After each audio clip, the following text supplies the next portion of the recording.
Emergenza siccità con investimenti nelle reti idriche e sostegni alle imprese agricole. Iniziative a favore delle aziende e dei sistemi produttivi. E ancora, fondi per il rinnovo del contratto collettivo dei lavoratori regionali, per le persone con disabilità gravissima, caro voli ecomarketing per gli aeroporti minori. Sono queste le principali linee di intervento annunciate dal presidente della regione siciliana, Renato Schifani, e contenute nelle variazioni di bilancio deliberate oggi in giunta.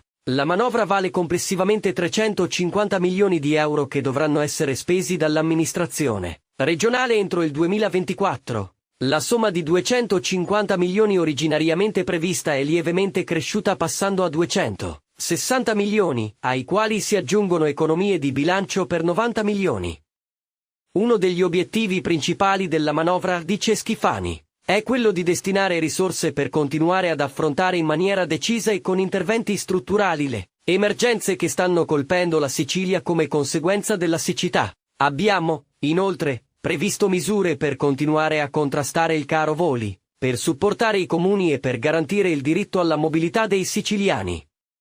Il capitolo siccità vale circa 42 milioni di euro stanziati per gli interventi della protezione civile e per alcune opere di manutenzione straordinaria e ripristino nel settore agricolo. Ulteriori 14,2 milioni nel capitolo per gli investimenti nelle reti idriche serviranno per le nuove condotte di Agrigento e Caltanissetta.